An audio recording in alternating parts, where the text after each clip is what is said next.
अस्सलाम वालेकुम। आज हम मैथ 631 का टॉपिक नंबर 79 कवर करेंगे जो कि फंक्शन ऑफ सीक्वेंस पर मुश्तमिल है। फंक्शन ऑफ सीक्वेंस को हम f1, f2 so on fn से जाहिर करते हैं। इसी तरह अगर हम एक और फंक्शन ले लेते हैं जिसको in इंटू an और bn है, ये बाउंडेड सीक्वेंस कहलाएगा। यहाँ पर हमने एक ओपन बॉल ली है। ओपन बॉल को हमने B R into X naught से जाहिर किया है और ये ओपन बॉल का डायमीटर है जिसको x1 और x2 से जाहिर किया है। ये डायमीटर मैंने यहाँ पर लिखा है और x1 और x2 के दरमियान में बहुत से नंबर ऑफ पॉइंट मौजूद हैं जिनमें से मैंने एक x0 लिया है। इसको हम लाइन ऑफ सेगमेंट भी कहते हैं और ये लाइन ऑफ सेगमेंट जो है इसकी ये एक कंप्लीट इक्वेशन दी गई है जो कि x into x T x2 plus 1 minus T into x1 है और t की वैल्यू 0 से 1 के दरमियान में है। रेडियस की जो वैल्यूज है वो ग्रेटर देन 0 होती है। हम सपोज करते हैं कि x1 से x0 तक का डिस्टेंस लेस देन r है और इसी तरह x2 से x0 तक का डिस्टेंस भी लेस देन r है। t की वैल्यू 0 और 1 के दरमियान में होती है तो हमारे पास एक जनरल टर्म आ गई है कि x माइनस x0 ये लेस देन होगा r से। यहाँ पर हम जो है वो लाइन ऑफ सेगमेंट की इक्वेशन की वैल्यूज यहाँ पर पुट करेंगे।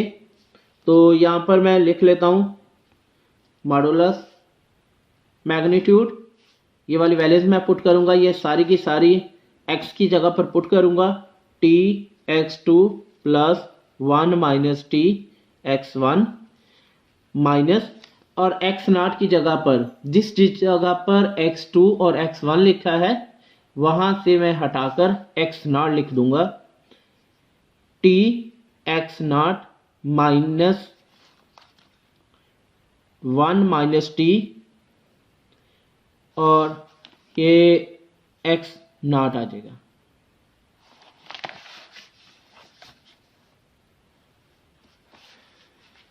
यहां से जो है वो t कॉमन आ जाएगा इस इक्वेशन में से और इस इक्वेशन में से अगर मैं कॉमन लूं तो t कॉमन आ जाएगा t magnitude x2 minus x1 और अगर मैं इन दोनों में से कॉमन लूं तो ये आ जाएगा 1 minus T into x2 minus x1।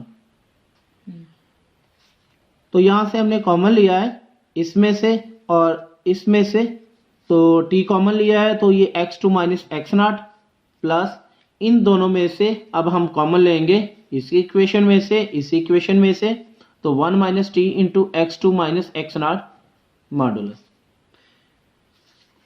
यहां पर मैं इनइक्वालिटी को ऐड करूंगा तो इनइक्वालिटी t इंटू ये x2 माइनस x0 है plus 1 minus T x2 minus x0। मैं ये मॉडुलस को ख़त्म करूंगा तो मेरे पास जो है वो इक्वल का साइन ख़त्म हो जाएगा t इंटू आर। यहाँ पर हम पहले भी देख चुके हैं कि ये वाली वैल्यूज जो है ये लेस देन होती है r से, तो मैं यहाँ पर भी इन दोनों की इसकी जगह पर और इसकी जगह पर ये r पुट कर दूंगा तो ये t इंटू आर हो जाएगा प्लस यहाँ पर 1 माइनस टी इंटू आर आ जाएगा। ये t into R plus r को मल्टीप्लाई करवाऊंगा r माइनस टी आर, ये दोनों कैंसिल हो जाएंगे और ये इक्वल आ जाएगा r के। तो यहां से ये प्रूव हो जाता है कि x माइनस x0 जो है वो लेस देन होगा r से। Convergence of sequence, convergence of sequence in r square. xr एक सीक्वेंस है जो कि बिलोंग कर रहा है एक्लूडियन स्पेस को।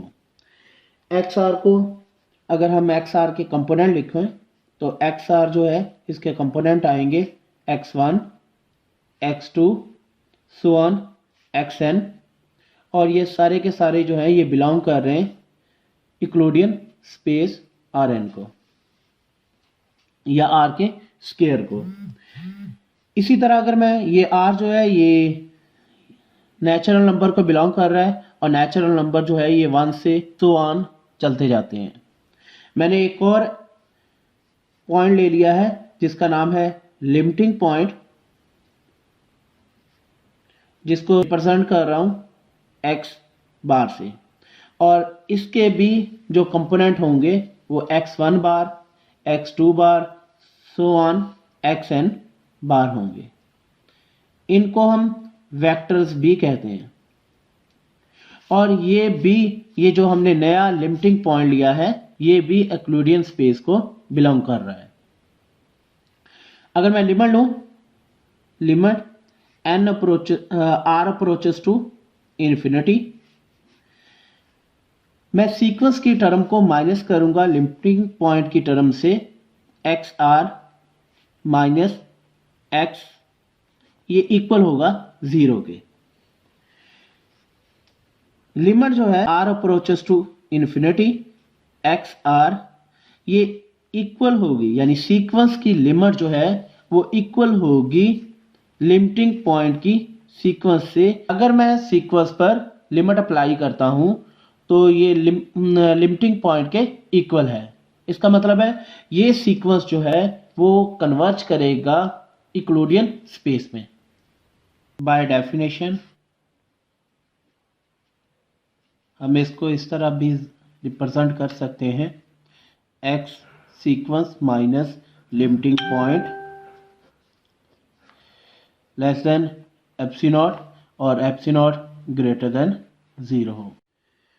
थ्योरम लेट करते हैं कि x बार जो है ये लिमिटिंग पॉइंट है जिसके कंपोनेंट हैं x1, x2 और सो ऑन xn बार, और ये सारे के सारे बिलोंग कर रहे हैं यूक्लिडियन स्पेस Rn को। इसी तरह जो है सीक्वेंस दिया गया है, सीक्वेंस xr जो है इसके component x1r, x2r, so on xnr हैं, और ये इसके भी सारे के सारे कंपोनेंट जो है वो बिलोंग कर रहे हैं यूक्लिडियन स्पेस Rn को। r की जो वैल्यूज है वो ग्रेटर देन और इक्वल है 1 के। अगर हम लिमिट अप्लाई करवाते हैं सीक्वेंस पर तो ये इक्वल होगा लिमिटिंग पॉइंट के।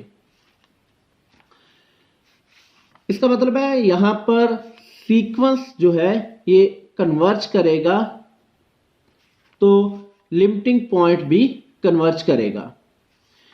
अगर सीक्वेंस कन्वर्ज करेगा तो इनके कंपोनेंट भी आपस में कन्वर्ज करेंगे। मसलन x1r जो है कन्वर्ज करेगा तो x1 बार जो है ये भी कन्वर्ज करेगा।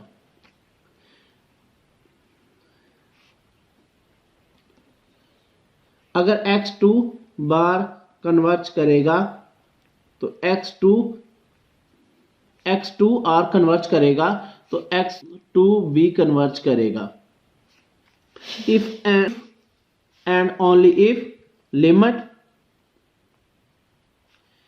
r approaches to infinity x1r is equal to xir is equal to x bar i के।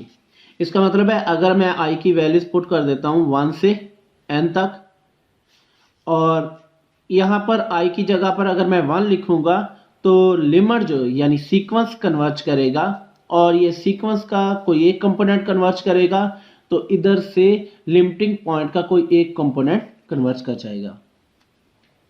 काशी कन्वर्जेंस क्राइटेरिया, XR एक सीक्वेंस है जो कि बिलोंग कर रहा है यूक्लिडियन स्पेस को, और ये कन्वर्ज कर रहा है उस वक्त जब हम बाय डेफिनेशन लिखते हैं XR माइनस XS, और ये लेस देन है एप्सी नॉट से, और R और S जो है वो ग्रेटर देन और इक्वल K के हैं।